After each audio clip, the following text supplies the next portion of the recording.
Assalamualaikum warahmatullahi wabarakatuh.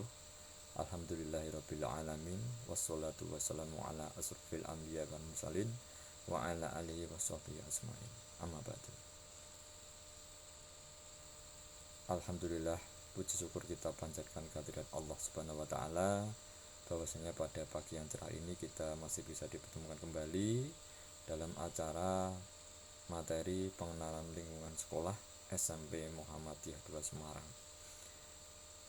Anak-anakku peserta didik kelas 7 SMP Muhammadiyah 2 Semarang yang saya cintai dan saya banggakan, sekali lagi saya ucapkan selamat bergabung dengan sekolah kami.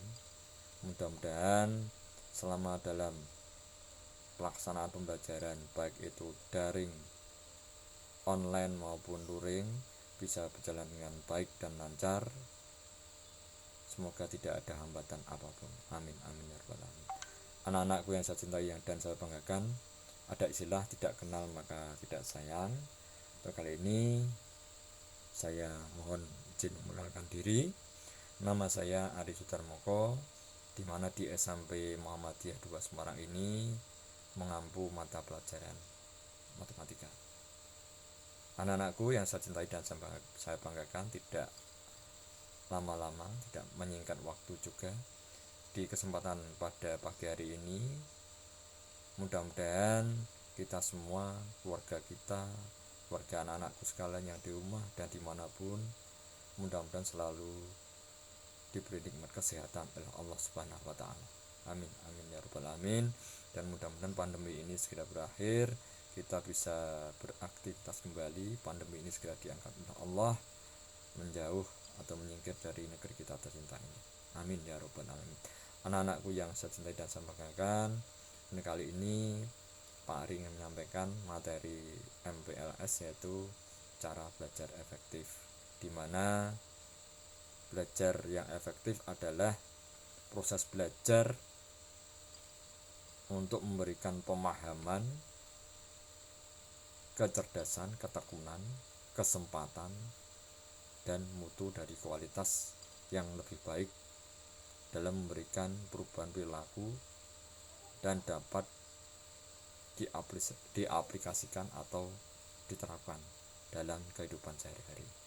Di mana cara belajar efektif itu ada beberapa komponen. Tapi nanti di sini Pak Ari yang menyampaikan 5 atau 6 komponen. Yang pertama adalah belajar kelompok. Sudah sering kita lakukan adalah belajar kelompok, di mana belajar kelompok itu lebih menyenangkan karena kita bertemu dengan teman-teman kita. Usahakan dalam belajar kelompok itu ada salah satu siswa yang pandai, sehingga dapat kita tanya tentang apa yang kira-kira kita belum mengerti, apa kira-kira yang belum kita pahami dalam kegiatan pembelajaran tersebut. Dan yang lebih penting adalah dalam kegiatan pembelajaran tersebut harus didampingi orang dewasa, atau entah itu orang tua kita atau kakak kita atau paman kita yang ada di rumah, supaya apa? Pembelajaran bisa fokus mengerjakan pekerjaan yang diberikan oleh Bapak Ibu guru di sekolah. Lebih efektif ya. Jadi tidak fokus bermain. Jadi itu belajar kelompok ya, untuk meningkatkan salah satunya semangat dalam belajar. Kemudian yang kedua, rajin membuat catatan atau intisari pembelajaran, catatan ringkas. Yang intinya apa?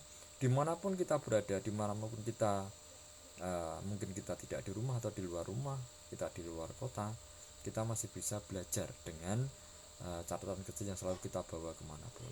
Insya Allah itu lebih bermanfaat dan kita bisa belajar dimanapun kita berada. Kemudian yang ketiga, membuat perencanaan yang baik. Jadi kita jadwal kegiatan belajar sehari-hari yang sudah kita jadwalkan itu harus ditaati. Seumpama kita jam 6 sampai jam 8 malam belajar, ya kita harus belajar. Jangan kita jam 6 sampai jam 8 malam tugasnya untuk belajar, jadwalnya untuk belajar, kita malah asik dengan yang lain. Harus kita tekankan Belajar ya kita belajar. Belajar pun tidak perlu lama-lama, secukupnya, semampunya. Bukan mungkin ada yang belajar 1 jam sudah cukup. Yang penting mengenal dan kita nyaman. Kemudian yang keempat, disiplin dalam belajar. Seperti yang saya uraikan tadi, kita sudah buat jadwal kegiatan belajar kita setiap hari di rumah, ya harus kita patuhi. Seumpama kita pulang dari sekolah, istirahat sebentar, sholat atau apapun, kemudian kita membuka materi yang sudah diberikan oleh Bapak Ibu guru kemarin tadi, dibaca saja, cukup dibaca saja. Kemudian setelah selesai, nanti kita ulangi lagi pada waktu jadwal kita, mungkin seumpama jam 6 atau jam 8 malam, kita ulangi lagi kegiatan tersebut dan sambil menyiapkan mata pelajaran berikutnya. Yang kelima, menjadi aktif bertanya dan ditanya. Selama dalam kegiatan pembelajaran, kita tuh selalu aktif bertanya, apapun kompetensi dasar apapun yang disampaikan oleh guru atau taman, kalau kita belum mengerti, kita bisa bertanya, karena dengan bertanya kita akan menambah wawasan kita dengan sebaik-baiknya. Kemudian belajar dengan serius dan tekun. Orang pandai, orang cerdas itu kalah dengan orang tekun. Kalau kita belajar tekun, walaupun seumpama kita belum bisa, insya Allah kita belajar tekun dengan bertanya maupun ditanya, insya Allah kita akan bisa dengan sendirinya karena kita tekun dalam belajar. Kemudian yang terakhir yang saya berikan adalah hindari belajar berlebihan.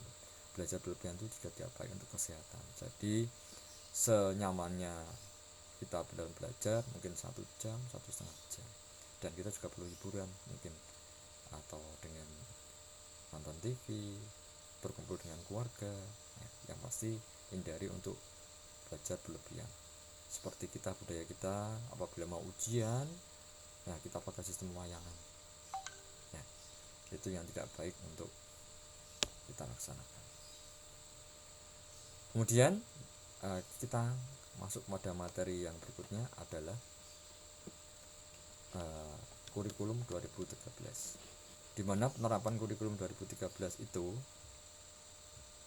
ada beberapa tahap yang kita sampaikan, yaitu tahap pendahuluan, di mana Bapak Ibu guru mengondisikan kondisi suasana belajar yang nyaman, kemudian mendiskusikan kompetensi yang akan kita bicarakan. Yang ketiga, menyampaikan kompetensi yang akan dicapai dan manfaat dalam kehidupan sehari-hari. Yang berikutnya, menyampaikan garis besar cakupan materi yang akan diberikan. Yang berikutnya, menyampaikan ruang lingkup dan teknik penilaian yang akan diberikan kepada siswa. Kemudian yang berikutnya, yang kedua, tahap kedua, kegiatan inti, di mana kegiatan itu adalah kegiatan proses pembelajaran berlangsung, di mana pelajaran tersebut dilakukan secara interaktif, inspiratif, menyenangkan, menantang, memotivasi peserta didik untuk berpartisipasi lebih aktif.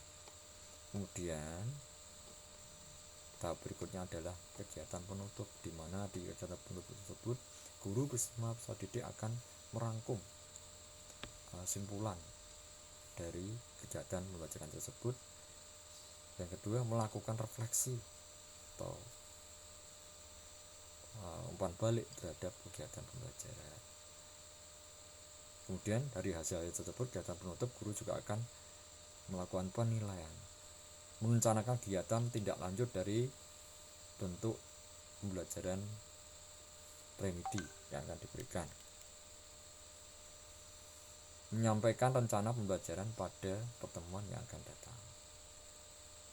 Itu salah satu penerapan kurikulum 2013, di mana aspek penilaian yang dinilai adalah pengetahuan.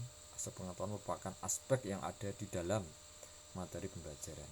Kemudian juga aspek keterampilan, bertujuan untuk meningkatkan keterampilan siswa dalam membuat, melaksanakan, dan mengerjakan suatu soal maupun tugas yang diberikan oleh guru.